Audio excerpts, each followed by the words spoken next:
الحمد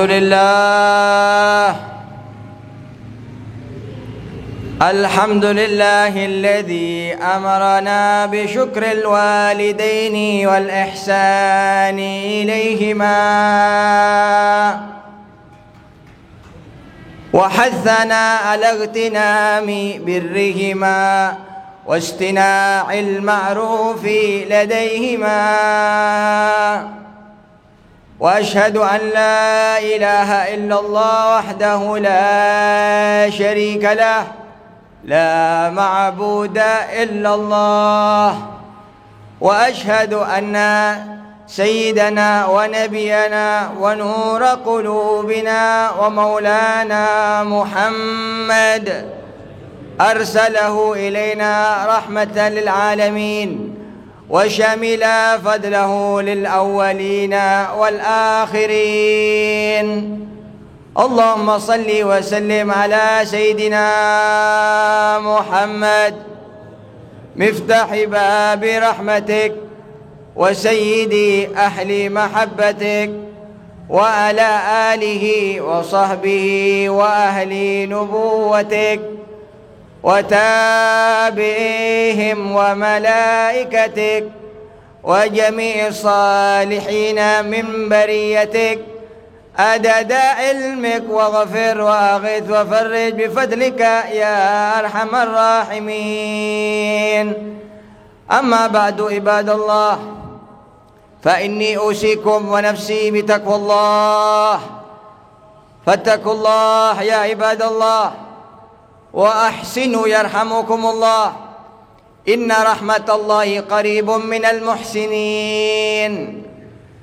ألا من اتقى الله عاش قويا وسرى في بلاد الله آمنا. يا أيها الذين آمنوا اتقوا الله حق تقاته ولا تموتن إلا وأنتم مسلمون.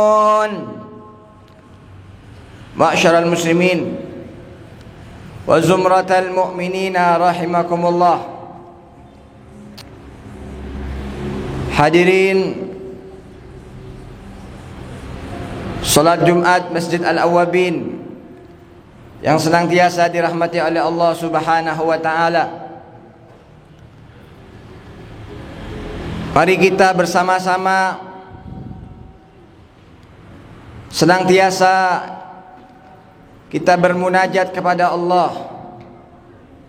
Semoga sisa umur kita di atas bumi ini oleh Allah Subhanahu wa taala dijadikan umur yang barakah,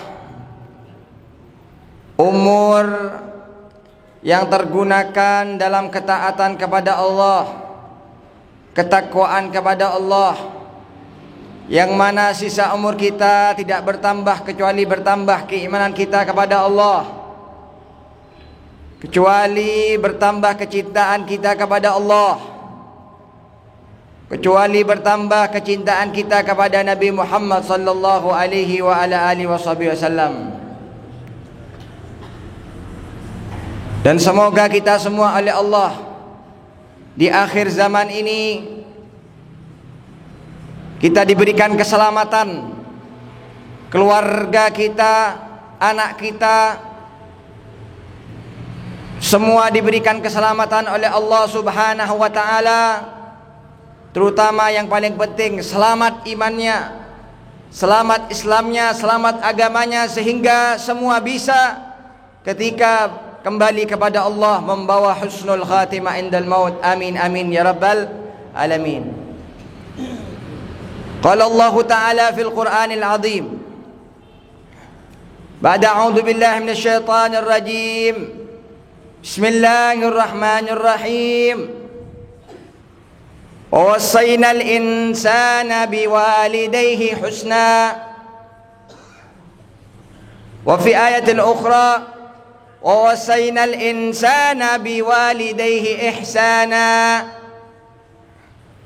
Wa qala ta'ala wa qada rabbuka an la ta'budu illa iyyahu wa bil walidaini ihsana. Ma'syaral muslimin wa zumratal mu'minina rahimakumullah. Allah Subhanahu wa taala menyebutkan di dalam ayat tersebut bahwasanya Allah Subhanahu wa taala menggandengkan al-ubudiyah, yaitu sifat penghambaan kepada Allah yang berkaitan dengan iman seorang hamba kepada Allah dengan hubungan seorang anak kepada orang tuanya.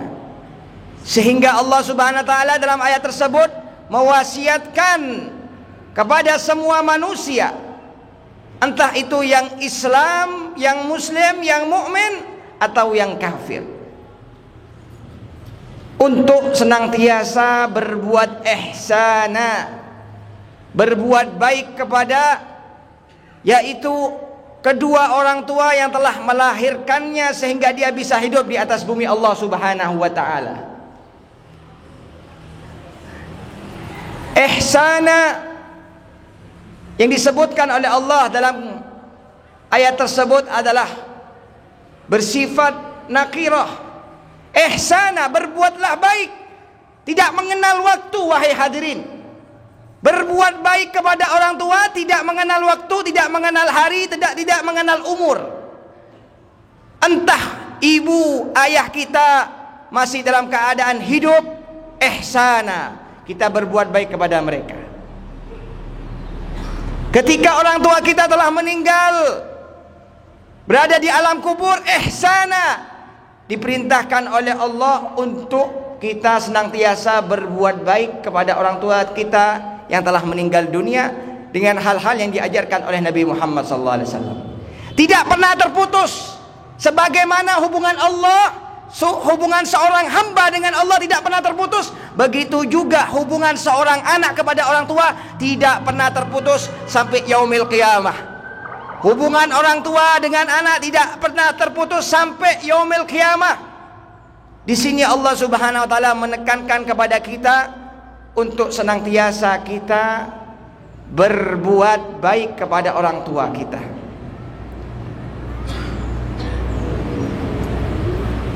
Berbuat baik kepada orang tua tidak menunggu kita sudah baligh. Tidak menunggu kita jadi orang kaya baru kita berbuat baik kepada orang tua. Berbuat baik kepada orang tua tidak menunggu kita jadi orang alim, punya ilmu baru berbuat baik. Tidak. Dimanapun dan bagaimana keadaan seorang anak dituntut oleh Allah untuk senantiasa berbuat baik kepada kedua orang tuanya. Dan terutama wa wasainal insana biwalidayhi ihsana, yang diwasiatkan oleh Allah untuk senantiasa berbuat baik, al-muamalah, yaitu transaksi muamalah kita setiap hari dengan orang tua, terutama yang berkaitan dengan lisan, perilaku kita, gerak-gerik kita, setiap hari yang kita lakukan itu.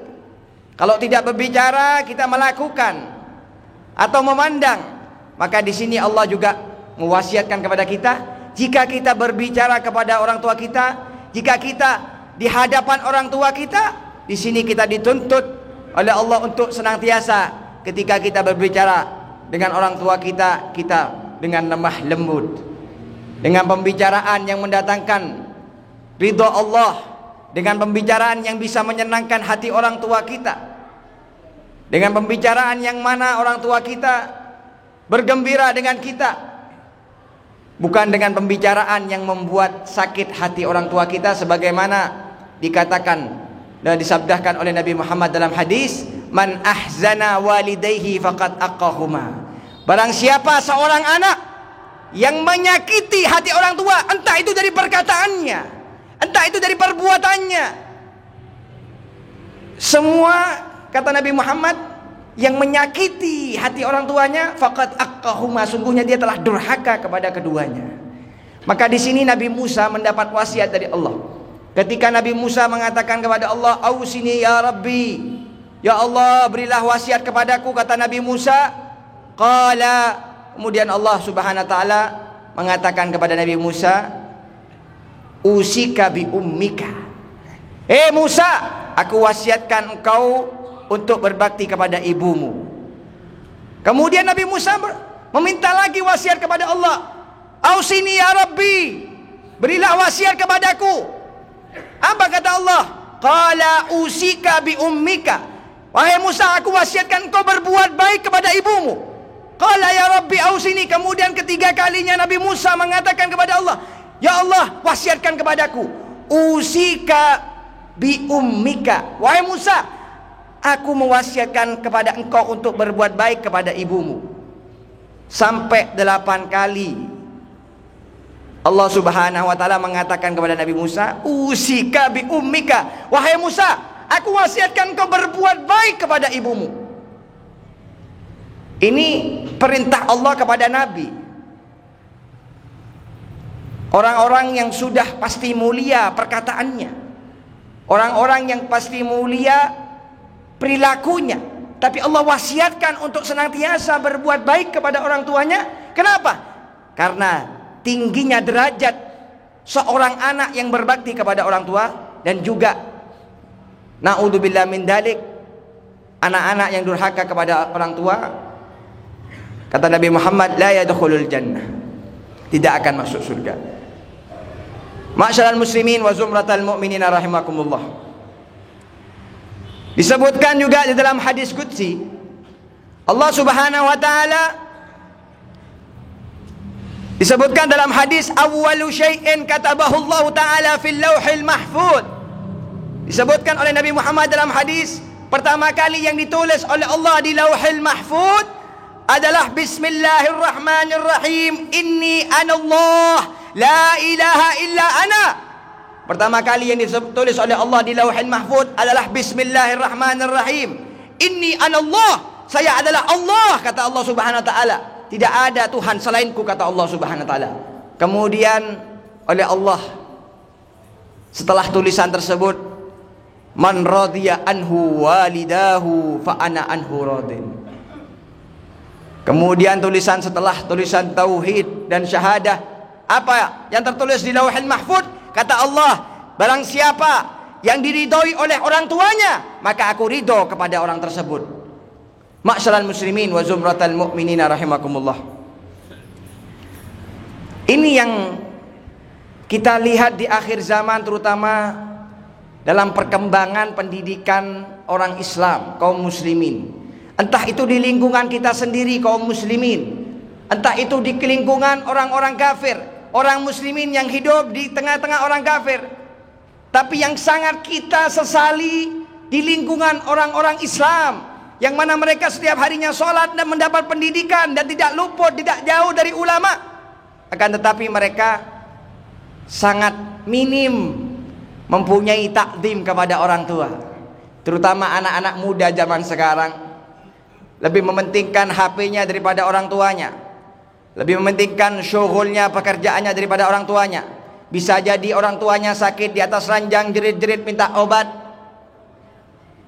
tidak diperdulikan. Bisa jadi orang tuanya minta uang untuk berobat 1 juta, 2 juta, diperhitungkan kok banyak mintanya, dan lain sebagainya.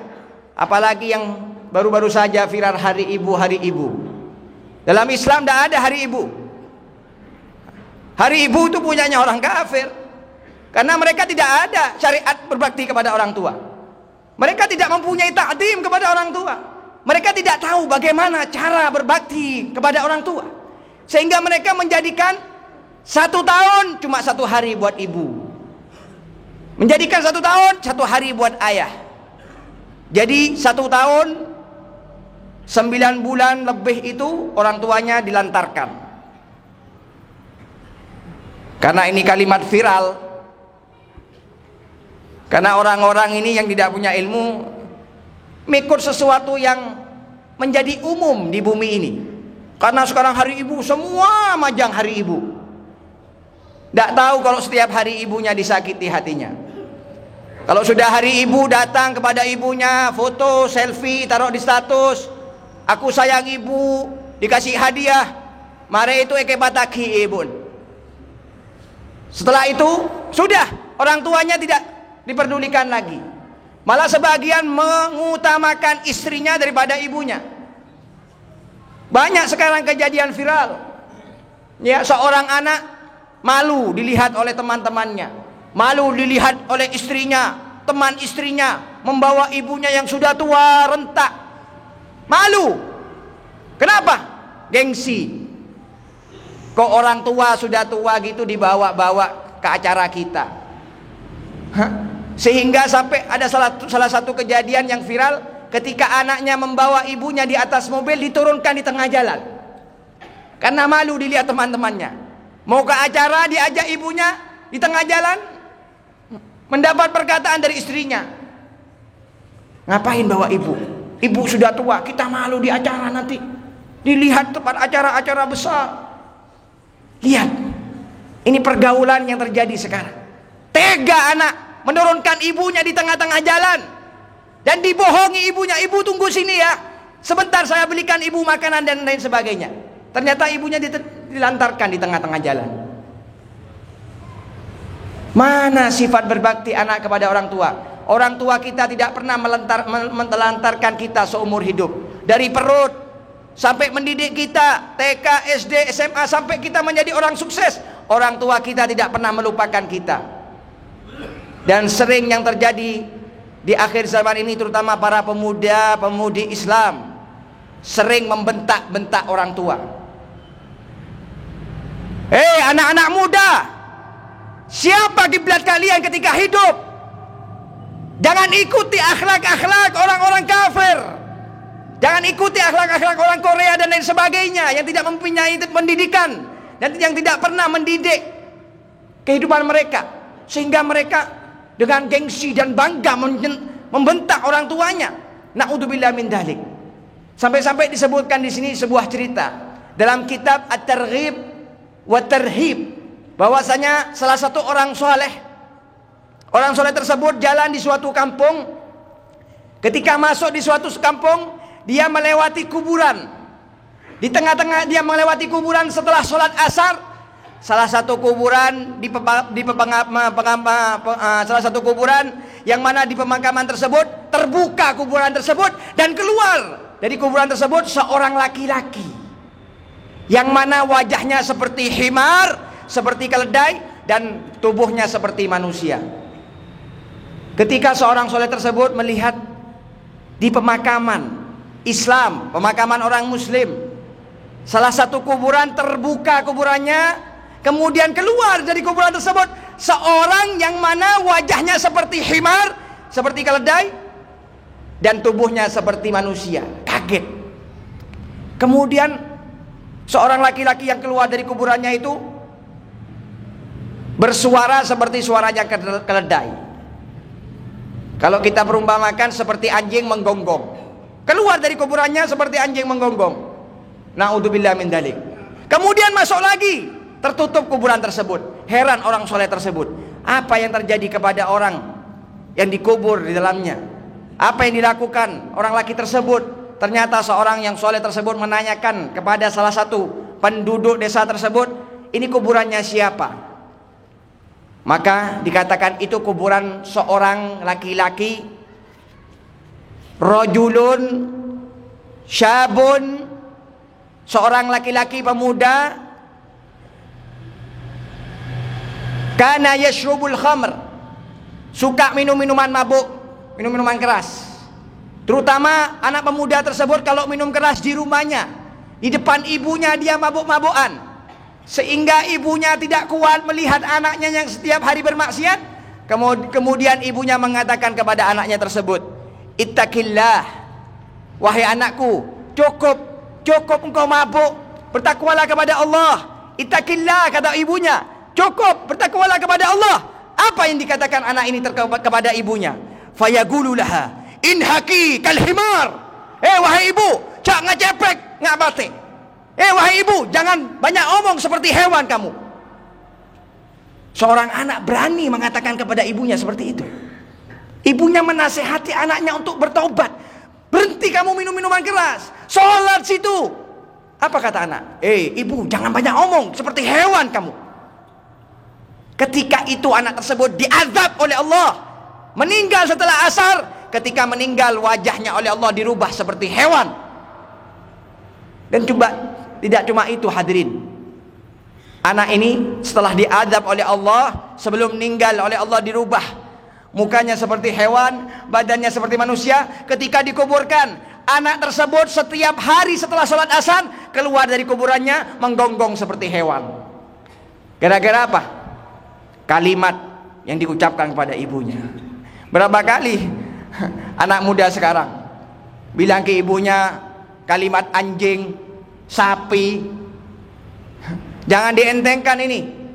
Ini ibu kita orang yang mulia di sisi Allah. Ibu kita adalah orang yang mempunyai jasa sangat besar kepada kita. Ma'syaral muslimin wa zumratal mu'minin rahimakumullah. Benar sabda Nabi Muhammad SAW. Nabi Muhammad menyebutkan di sebuah hadisnya, kullu dzunubi, kata Rasulullah, semua dosa akan diakhirkan oleh Allah Subhanahu wa taala ila yaumil qiyamah, sampai hari kiamat, kata Rasulullah, kecuali satu dosa. Apa kata Nabi Muhammad? Uququl walidain, dosa durhaka kepada orang tua. Maka dosa tersebut, kata Nabi Muhammad, akan dipercepat oleh Allah azabnya di bumi sebelum di akhirat. Ma'syaral muslimin wa zumratal mu'minin rahimakumullah. Kalau kita lihat semua orang-orang yang di atas bumi ini yang soleh-soleh dari zaman Rasulullah, para ahli baiti Rasulullah, para sahabat Nabi Muhammad, para tabi'in, sampai aulia yang ada di bumi Indonesia, para wali songo, dan sampai habaib yang ada di Bondowoso, Habib Ahmad bin Umar Al-Idrus. Semua para habaib, para ulama, para kiai yang luar biasa memiliki kedudukan di sisi Allah. Tidak ada satu pun dari mereka yang kurang ajar kepada orang tuanya. Semua mereka mendapatkan makom di sisi Allah karena berbakti mereka kepada orang tua. Terutama saya ingin tutup dengan cerita Habib Ali bin Muhammad bin Husain Al-Habsyi. Al-Habib Ali bin Muhammad bin Husain Al-Habsyi, pengarang Maulid Simtud Durar. Beliau menjadi orang besar sehingga bisa maulidnya dibaca di seluruh dunia. Apa yang beliau lakukan ketika hidup? Ketika Habib Ali Habsyi mengundang semua gurunya ke rumahnya, Al-Habib Idrus bin Umar Al-Habsyi, semua para gurunya, Habib Ahmad bin Hasan Al-Attas, semua gurunya beliau yang di Sewon, yang di Gurfah, diundang oleh beliau untuk datang ke rumah Habib Ali Habsyi. Ketika semua datang di rumah Habib Ali Habsyi, ternyata tiba-tiba ibu Habib Ali Habsyi, Asy-Syarifah Alwiyah Al-Jufri, keluar dari pintu kamarnya. Mendadak Habib Ali Habsyi terkejut. Kaget Habib Ali Habsyi. Kenapa? Ibu saya kok keluar begitu saja. Ternyata ibu Habib Ali Habsyi mengatakan, jangan kaget semua. Saya ibu Habib Ali Habsyi. Saya Syarifah Alwiyah Al-Jufri. Saya ibu daripada Ali Habsyi. Apa? Ma'syaral hadirin, wahai yang hadir, kata ibunya, saksikan saya sebagai orang tua Ali Habsyi. Anak saya Ali Habsyi dari kecil sampai sekarang tidak pernah menyakiti hati saya, kata ibunya. Anak saya Ali Habsyi, saya ridho kepada anak saya Ali Habsyi dunia akhirat. Ini para aulia. Sampai-sampai dikatakan oleh Habib Zain bin Ibrahim bin Samit, beliau mengatakan, kana Al-Habib Ali bin Muhammad bin Husain Al-Habsyi kulla yaumin, Habib Ali setiap hari yang dilakukan Habib Ali Habsyi setelah solat 5 waktu, yuqabbil yadai wa rijlih walidayh. Setiap hari Habib Ali Habsyi setelah sholat 5 waktu, beliau mau keluar kota, tidak keluar kota, dimanapun ada ibunya dan ada ayahnya, setiap hari beliau mencium kedua tangan orang tuanya dan kaki orang tuanya. Di sini kemudian dipeluk, wa yatlub minhad du'a. Kemudian Habib Ali Habsyi minta doa kepada ibunya. Zaman sekarang tidak ada. Kalau ada sedikit anak-anak muda yang seperti ini, setiap hari cium tangan orang tuanya, cium kakinya, tidak ada hadirin. Meluk orang tuanya, tidak ada. Cium dahi, tidak ada. Apalagi minta doa sama orang tua. Kalau minta uang, ya banyak. Anak zaman sekarang kalau mau menghabisi harta orang tua banyak. Sudah minta harta sama orang tua, kurang ajar sama orang tua. Ayo, terutama anak-anak muda, jangan pedulikan teman. Sering kita sampaikan, orang tua itu nomor 1, teman itu nomor 200. Kita dahulukan orang tua. Zaman sekarang tidak. Kalau sudah orang tuanya meninggal, nangis. Oma, ibu, ayah, ibu. Ketika orang tuanya masih hidup, setiap hari disakiti hatinya. Mendereng tuan mateh, tadi ngomor saya nangis. Kalau sudah orang tuanya meninggal, baru mau nyesel, baru mau minta maaf. Mari kita yang masih ada orang tua kita, yang kita belum perhatian sama orang tua kita datangi ibu kita. Kita datangi orang tua kita, kita cium bolak-balik, kita tanyakan bagaimana keadaannya, apa diperlukan. Jangan pernah hitung, ya, jangan pernah hitung-hitungan sama orang tua. Orang tua kita dari bayi sampai kita besar tidak ada namanya kwitansi beli susu, kwitansi beli pampers. Orang tua kita tidak pernah nagih sama kita, tidak pernah target biaya dari kecil sampai besar, tidak pernah ditarget. Ini anak besar sedikit jadi orang kaya, saudaranya sakit, ibunya sakit, dimintain 10 juta, sudah sakit kepala.